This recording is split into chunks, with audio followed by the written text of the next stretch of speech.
Dear students, welcome to next session, data mining functionalities.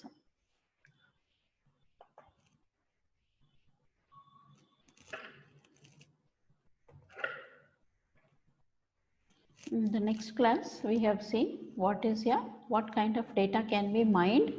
That is your relational database, data warehouse, and transactional database, advanced data sets, and advanced applications. With that, different kinds of that data we have seen. That is a multi-dimensional database, text database, your object relational database. Everything we have seen. Okay. In today's class, we'll see data mining function. The general concept we'll see one by one.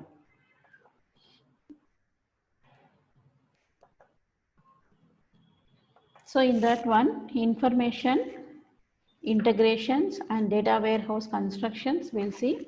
The main thing is, first we'll see what is a data cleaning and how to transfer from one format to another format, or how to integrate the different type of data in a single format, and what is a multi-dimensional data model. So we'll see it one by one. And next one is your data cube technology, that is scalable method for computing. What is a materialization? How is multidimensional data is been aggregated, in which angle you want, from top to bottom or left to right, or in the which view, in the top view or down view or the side view, in which cubical views you want, how it has been taken in the computational part of the view. Like that, different scenarios we can take in the along the cube, and we can find out what type of data we are interested.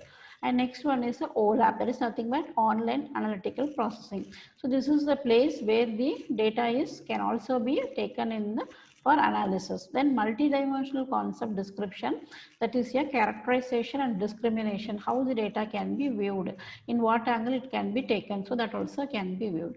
And next one is here generalize, how to generalize the data, how to summarize and contrast data, how to characterize what is a dry data and what is a wet data, how to be taken into region. So some might be interested in taking a positive data, and some might be taken into negative data. That is correlation. If you want, you can take it, or else you want some data which is not in the relational, such type of data can be analyzed. It depends upon the area which we are interested. That's what, how to generalize the data and how to summarize the data, or if any contrast type of data is there, how such type of data can be mined based on its characteristics, how it can be taken with different angles, or whether this data is a dry data or it's a wet region data, anything you can be taken in with your scenarios. Next one is here data mining. Another methodology we have seen is association and correlations. So how it has been linked one over the other. There is a frequent patterns or frequent item set. What items are frequently purchased together in your Walmart? Suppose if you are going for any retailer shop or any mall, will be seeing some of the items which will be kept together. So the person's intention is, if the person is buying one item, they will be interested in going for another item also. So that type of combinations will be kept together. If you, for example, wherever the bread has been kept in the shop, so near to that bread, the butter will be kept, or a jam will be kept. So depends upon the person's habit of eating, they can select any butter or the jam, whichever they want. So their intention is, whoever wants to buy the bread, they'll be make us the people to buy the butter or jam also, so that the two products can go together. That is their intention. So such type of analysis they have to find. So how they are finding it means, they'll be keep on reading the data of the people mind, when it will be or how the people are selecting it, what kind of the people are selecting it in that area. So what are the different taste people are over there, how to focus them, or how to make a profit with them. Like that, they'll be targeting the people's mind. And next one is in association and correlations and causality. So how it has to be taken into account. So okay, that is first one is a frequent patterns. What type of patterns are moving, like that we have to analyze it. Second one is, what is the association between the two things. For a typical association rule, if you see, if the people whoever buying a diaper, they used to buy beer also. So that support and confidence count is taking as 0.5 percentage and 75 percentage. So this will be giving a high result for you to take the confidence. So if this is the confident level, so you are coming to know everybody is following this one means, then I can keep this both items together. So while the day-to-day transactions, I'm finding the confidence level and support level, if this is going perfectly, so I should keep a threshold value. So this is threshold value, it is reaching this threshold value, and more than that I can confidently tell this type of combination or associations can be kept together so that we can go for a good profit. So this data mining is helping in the concept of making a business profitable. And next one is, our strongly associated items are strongly correlated. So this associative items, if I tell it is in some places or sometimes it is going together, so that can be always be correlated, or it can be in particular time or particular day it has been interlinked. So that also we have to find out. So that type of analysis also we have so many algorithms, we'll see one by one. And how to mine such patterns and rules efficiently in a large database. If one or two things is there, we can tell. So such type of data, if it is very large, how to mine it. So that is also some algorithms is there in both in your machine learning, your deep learning, artificial intelligence. So many technologies has come with the different type of tools and algorithms. So that also will be easy for us to predictions. And next one is how to use such patterns or classification, clustering and other applications. So each and everything we'll be studying one by one in your next coming chapters.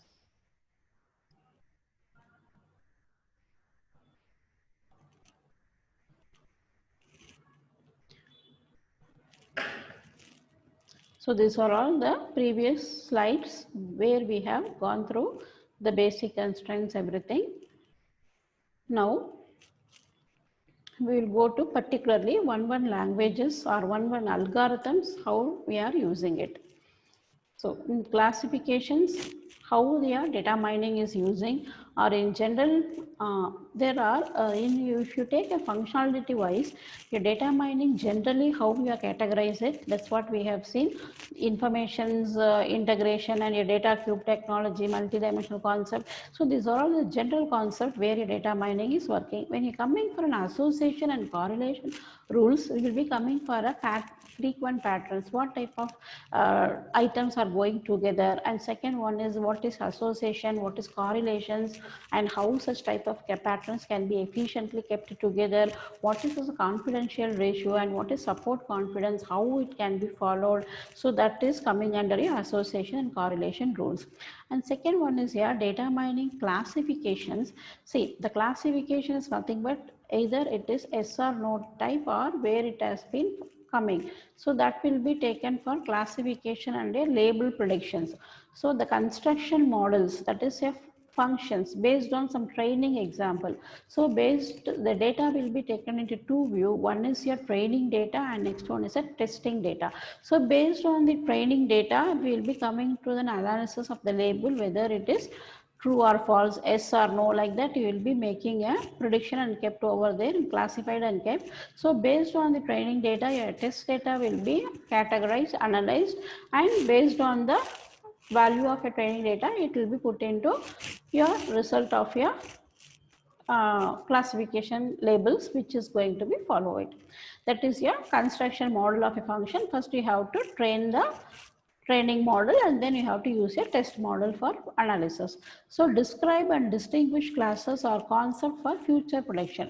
Example, classify countries based on the climate. It's a cold climate or a it's, for example, if it is a hilly stations or a rainy places, regions, or whichever type, it's a cold or a dry area, whichever things like that, whichever our classified based on our analysis, we can classify a particular region. Or it is it's a type of land also. So why this analysis are taking into prediction means, suppose if any earthquake is there, if the prediction is there, whether that earthquake will be affect this particular area or not, or it can be come across any constructions can be done in this particular land or not, like that many analysis can be made by using your classifications. Or classify cars based on gas mileage. So which type of car is suitable for what which type of mileage and what type of uh, model, like that it can be a diesel one or a petrol car, whichever we want, and whatever way we are classifying it, it depends upon our need. Somebody's car might be, you should give a mileage more, or somebody maintenance should come for a long time. Somebody will be predicting based on the colors they want or models they want. So everybody's interest will be depends upon the person's characteristics. So based on that, whichever they want, they can select any one. So that is nothing but based on their features, they are going to select it. So it is their wish. So predict some unknown class labels. Suppose if any of the labels are not matching also, you can come across a new scenarios and predict a label for that particular class. And what are the different types of methods are available in this classification is, one is your decision tree, second one is a Navier Bayes classification, and third one is a support vector, and fourth one is your machines, and next one is your support vector machines, that is SVM, and next one is your neural networks, and next one is a rule based classification, and next one is a pattern based classification, and logistic regressions. If you take it as a decision trees, which is from top to bottom, which is having a root node and a leaf node, where each and every node will be taking attributes and taking a decisions, where your leaf will be giving your particular label values.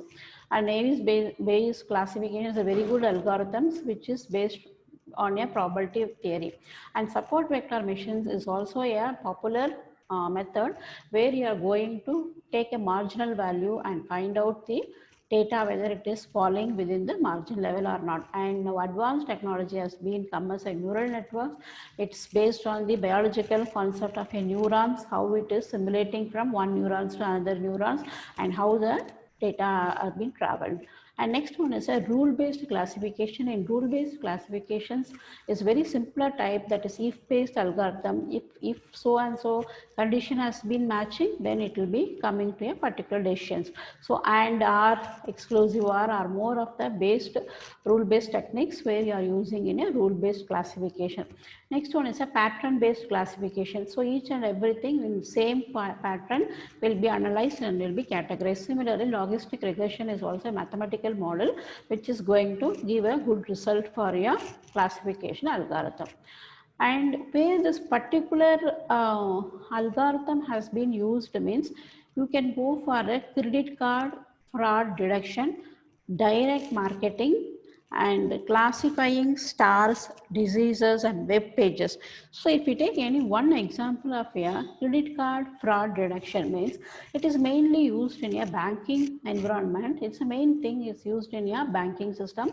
Say for example, if a particular person's expenditure is every month it is 30,000 means, so if suppose if any one of the month it is exceeding like 1 lakh or 2 lakh means, it is suspectable case. So for that person, credit card has to be given or not, we have to decide. Or in particular, suppose this credit card has been moving from one region to another region and it is taking more also, it has to be finalized. So this is nothing, it's a very sensitive issues also, because if the customers, if we are doubting and predicting this particular persons, you will be losing the customers. And similarly, if the thing, just if it is any abnormal transactions are there, we have to find out whether it is a legal one or it is not a legal. So like that, each and every scenario has to be taken where such customers should not be harmed. So that is also it is there.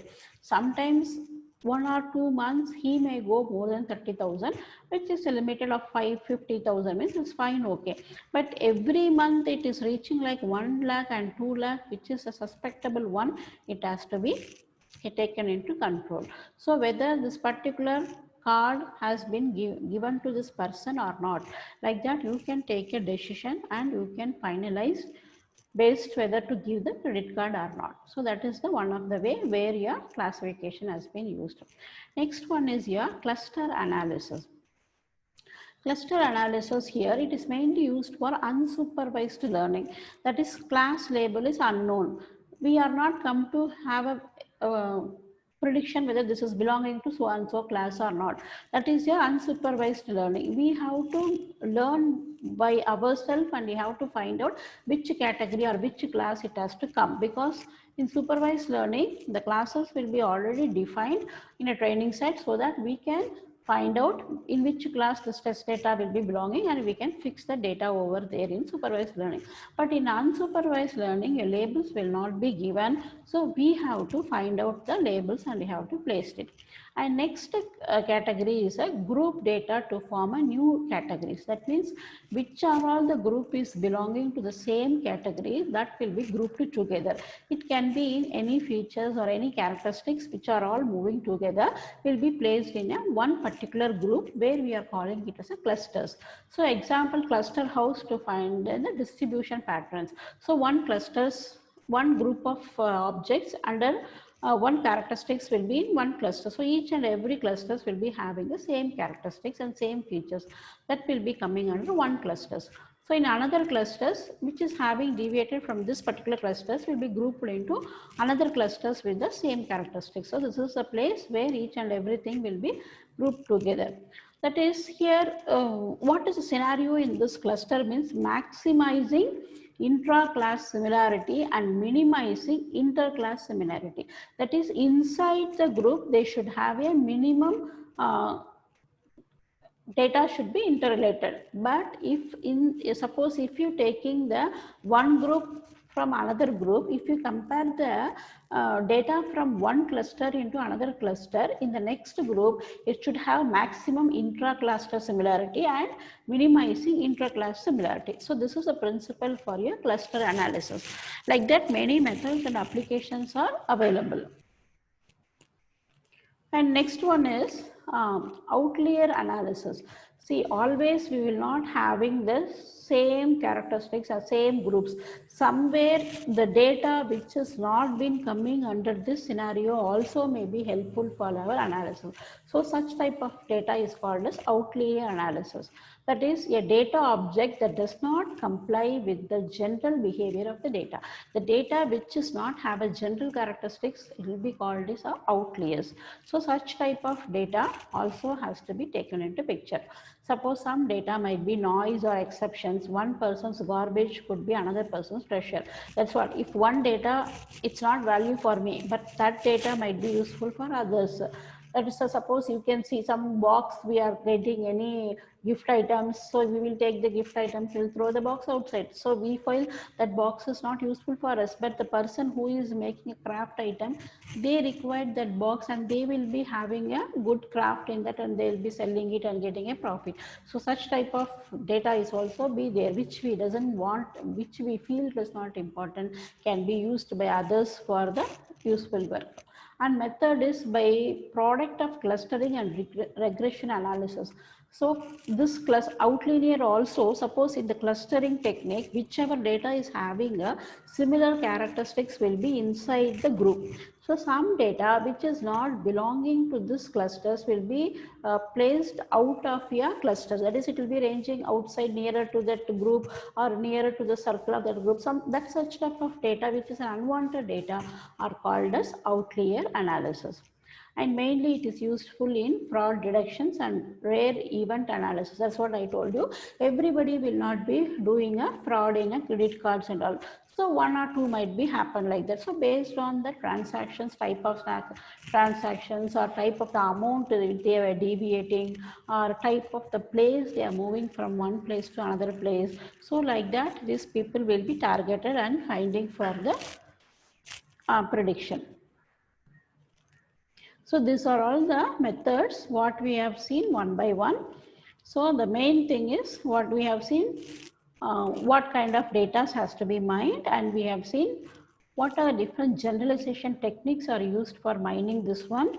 And we have seen the information, data cube and multidimensional concept we have seen, and other functions what is this association and correlations, that is how the data has been linked with one over the other.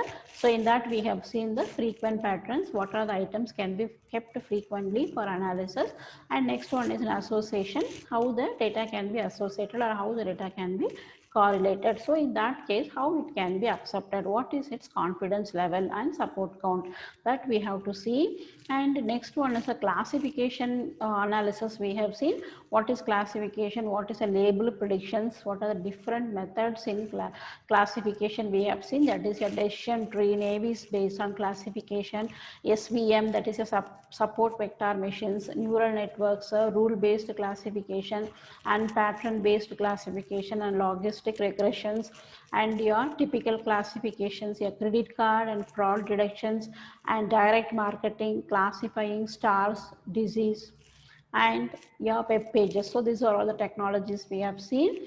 And in cluster analysis, we have seen what is clusters, how it has been grouped into that, what is the principle of a clustering we have seen, and what are the methods and applications are available. And we have seen outlier analysis also, what is your abnormal behavior from the similar group, and how to taken that type of outlier analysis, how it has been useful, where such type of outlier applications we are coming across. So that we have seen.